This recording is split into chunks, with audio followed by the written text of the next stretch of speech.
Hey there guys, it's Ryan Raids and this is another Raid Shadow Legends video. Guys, in today's video what we're going to be doing is going through how I prepare to take on a fusion in Raid Shadow Legends. So my mindset is the same whether I'm doing it on the main or the free-to-play account. So with the fusion approaching, I think it starts on Monday the 10th of March for this Fabian guy who's partly undead. I haven't gone through his skills yet and I haven't seen a fusion calendar. So I've seen a few videos, I've seen Boozers and Hell Hades, and he appears to be a pretty good fusion. So nowadays, if the fusion doesn't appear any good, I just straight skip. And I only go for fusions who will make a difference to the account. So what I normally do is I'll listen to what the guys have to say, and then I'll make my own call once I see the plan and how it's going to fit around my schedule, and then I'll decide whether I'm going to go for it or not. You haven't got to go for every single fusion because most fusions these days go back to back with a soul. So if I get this guy and he's going to be pretty good, I'm going to want the 5-star soul for him as well. So you've just got to look at it like that. You're going to be doing like a back-to-back fusion basically. So what we'll do is we'll go through each event and what I do to prepare to take on a fusion. We don't know what type of fusion it's going to be, whether it's going to be a fragment collector, whether it's going to be you collect the epics to turn into the legendary, or whether you collect the like, what is it, 16 or 20 rares to turn into the epics, then into the legendary. I haven't seen that either. And what we'll do is also give you some tips in case you're struggling in a certain area and help you push it over the line. So yeah, let's jump straight into it. First off, you want to have a little chunk of energy saved up to take on the events in the fusion. So on my main, I just bank it at the top here.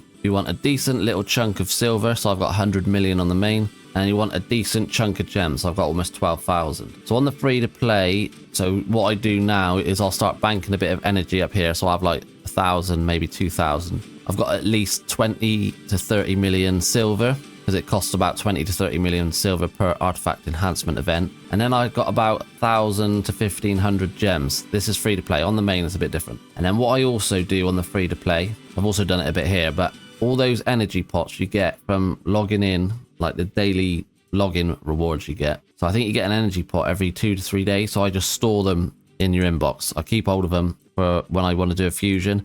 I also keep multi-battles and any XP boost with long durations on them just in case it runs out. So that's what I do straight off the bat before starting any fusion. So I know that I'm covered with a good chunk of energy, a good chunk of silver, and a good bit of gems. So the gems can either be used to transfer to energy in case I'm running low on energy, or if I'm getting really tight and I need like a few shards, you can get 10 ancient shards for like 800-900 gems. That's what I have saved right before.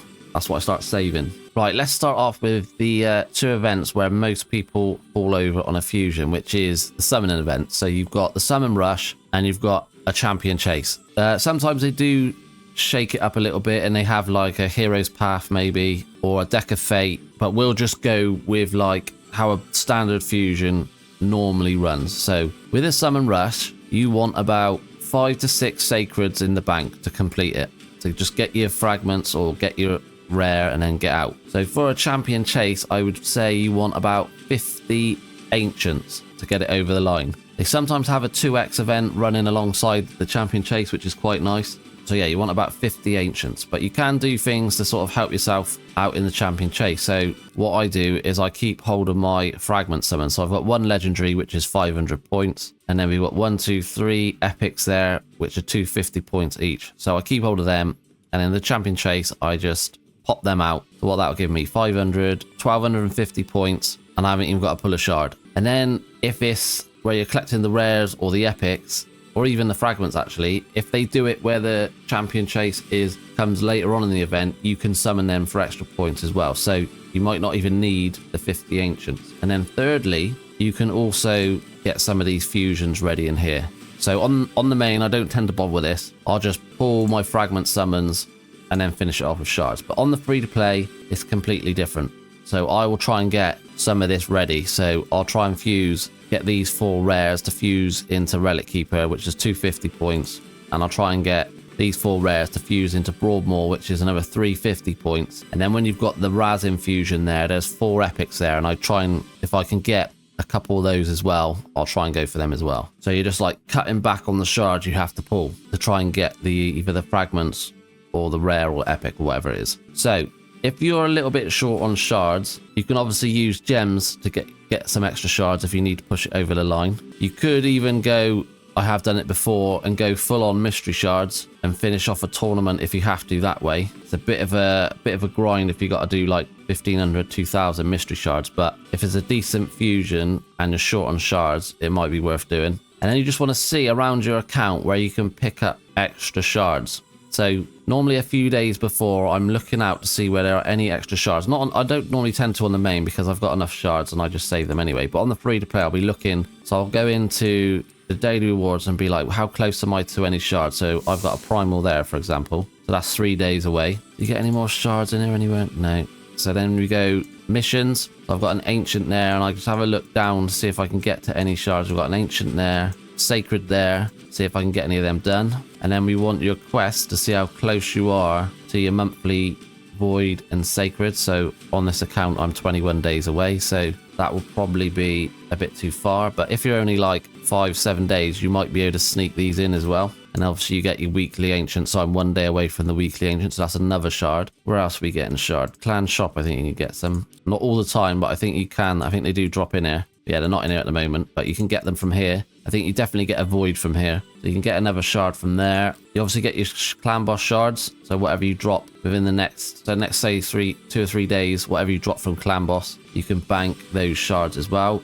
Whatever shards are in events, normally they have ancient shards in a lot of the events. Not that one. So this spider one, no. But normally they do have like ancient shards in a lot of the events. So we got a void shard in the champion train and an ancient there. And we got some gems and some books. So that's not a bad one. So yeah, just keeping an eye on events and tournaments, what shards are available to you. You've got energy and gems as well in a lot of these events. You haven't got to like fully complete the events, but just if you're short on shards or energy or gems, try and go for what you need from each event. Where else are we getting shards? We are getting shards from campaign. If you haven't completed campaign, you haven't ticked off nightmare to get a sacred. Faction wars, you get shards. So whether you're close to, so you get ancient shards at the very beginning. We got some ancients there and a void. Just depends where you are. Have a look to where you are, and then if you can get to the next shard. So you got 3 voids there and an ancient on the 3rd lot. You get a shard in the bazaar, so right there, so I'll get that and the energy there. Obviously clan boss, I don't think you get any curse city, but you get doom tower. So on normal, I think you get a void at the top, and I think you get a void somewhere around here.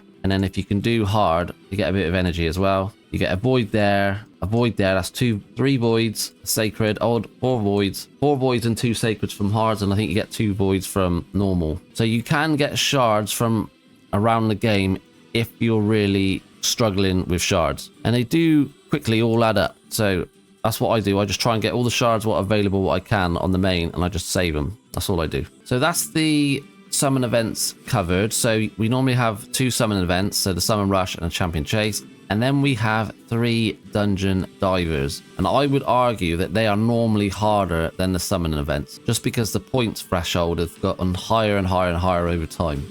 And there was a bit of an outcry on the last fusion. I didn't do it personally, but I did see in some of the videos there was an outcry on how high the points had gotten. So Dungeon Divers is basically just an energy sink, really. So what was it last time I done one?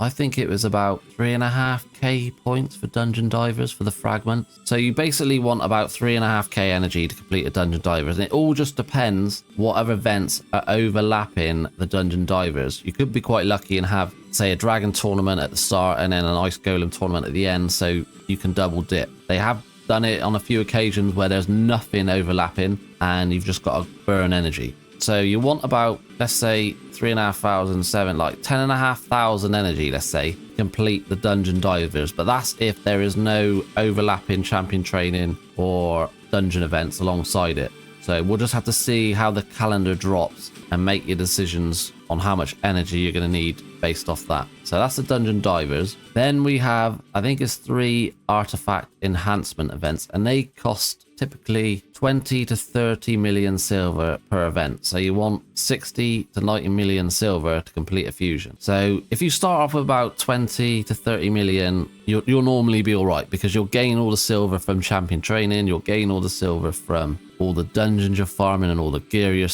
selling off. But if you do get stuck for a bit of silver, there are a couple places where you can just grab a few bits of silver. So the first place you can come to, you can go to your bazaar, and they have 50,000 silver for 200 gold bars, which is a bit steep. But if you're desperate, you can come here. You can also go to your clan shop, and that is 300k silver for 135 gold. So that's 10 lots of that. So you get 3 million silver there. That's another 3 mil you can get there if you need it. Don't forget they do silver in events and tournaments. It's only little bits, but if you're really tight, it can help out. The main place you want to be getting silver, bar selling off the stuff you get from events, is you could do a gear cleanse if your artifacts are right up to the top, so you could clear out a load of stuff what you don't want, or you can just come into your forge, which is probably the best place for just instant silver. So as you can see, I've got quite a few bits I need to forge. Quite time consuming, but you can just forge, especially these top ones. If you just go straight into the 3-4 stars, the 5 and 6 stars stuff doesn't need the blue material, so you can keep them for when you actually want them. But this low stuff, you can just instant sell and just bank all the silver. So I got 324 pieces there, 371 pieces there, and just go through 8 pieces there, 28 there, 88 there, and just instant sell it. 145 there, because it's just 3 to 4 star gear. Unless you're in the first month, it's a load of trash. So that's just instant silver. That's probably the easiest way if you've got a load of stuff in your forge. So next up, you will have 4 traditional dungeon events, and when you get over a certain level, it'll be about 2,250 points, and it normally equates to roughly about the same amount of energy you've got to put in. So the most efficient level to farm is stage 20 for like energy to points ratio. It's stage 20. Okay, so we'll have an ice golem tournament, we'll have a spiders tournament, a dragon's lair, and then a fire knight. So if you're earlier on in the game, I think the most efficient points you can come in at is 11. It's just before the energy sort of like takes the next jump up. So you go 11, and then you can go 16, and then you can go 20. So depending where you are in the game, is going at the level what you can farm. So either do 13 if you're quite early in the game, do 13. If you're like a mid-level player, go to 16, and then 20 if you're a past mid. The only exception is if you're an early game player in Spider, instead of trying to get up to like 15, 16 or whatever, just go into 10. There's a bug in the game and it drops a higher percentage of 5-star artifacts, so you can rack up points more quicker than the few stages above you. So you want to go for stage 20 on Spider, but if you can't do the 20, just stick to 10 if you're earlier in the game. So that is, the dungeons are quite simple. So that's the dungeons covered off. The final events, what you'll have is you normally, I think it's 2 champion training events. So with champion training, the first thing you want to do is have plenty of brews to level up your champions for the champion training event. So as you can see, I've got like 1,200 of each and then 1,300 plus of the void, but that's only because I've skipped the last 3 fusions and I haven't used them because I've been too busy with this Hell Hades free-to-play account. I've been grinding that too much. I haven't really played the main in the last 3 months, only to do like keys and siege and that sort of stuff. So these are the currency what you use just for champion training. It's the easiest way to do it. I'll do a separate video showing you how I efficiently level out champions for champion training events. We'll do that in a separate video. And then what I also do is make sure I've got plenty of food ready to go. So if you're earlier on in the game, you can obviously have rares at level 30, or you could even have like uncommon champions like ready to go. So I make sure on the main I've got plenty of rares at level 30s, and then I've got rares down below. They've already had brews all put into them, ready to be put into the chickens above. The level 30s above. These are all faction guardian with these symbols on them. So yeah, I've got a few down here with no levels in. So that's the first thing I'll do. When the champion training starts, I'll pull all these out and just put brews into them, take them up to 15s, maybe take some up to 30s. That's what I'll do on the main. And then just start feeding them all in, because you'll get a load more from pulling your ancients for the champion chase. But what I do on the free to play is I will put a few brews in to say, to get them up to 15s like these, and then I'll run them through campaign to get them up to 30s. And then what I'll do is have uncommons, take them up to 20s in the campaign, and then I'll feed them into the rares, and then take some of the rares up to 40s, and then feed them in, and so on. So this is what I have ready to go for champion training events. But like I said, I'll do a separate video on how you efficiently max out the points as quickly as you can, sorry, for the champion training. I'll do a separate video on it using the tavern brews like I do on the main, or if you've got to do it free to play and you haven't got as many brews, how you do it using campaign. So that'll be in a separate video. But yeah, I think that is all the events covered. I don't think I've missed anything off. Normally they chuck a deck of fate in or a hero's path. It's not very often, but they have done it. And what they normally do is take 2 events off and then combine that into the one. So the deck of fate could be like a summoning event and a champion training event, or a champion training event and a dungeon diver sort of thing. And we don't know if they're going to put an extra summoning event for extra fragments or an extra epic. We don't know. We haven't seen it yet. So once the calendar drops, I'll go through the calendar and how I'm going to approach it, and we'll go through the champion skills and whether I'm even going to go for him. But the signs of him being half decent is positive so far. So I could be going for it on both the main and the original free-to-play, which is quite a grind. So yeah, that's all the events covered for you guys. Anyway, that is everything from me today then, guys. If you're a newer player or if this is your first fusion you are going to be approaching, good luck. All my socials are down in the description, so feel free. I mainly use Discord or Twitter to communicate with people, but if you want to ever get in touch and ask questions or get some advice, this is your first fusion, you're unsure, then just feel free to pop me a message. I always reply to everyone, or even leave a comment on the video. I reply to every single person. I make sure I do. So yeah, that is everything for me, and I will catch you in the next one.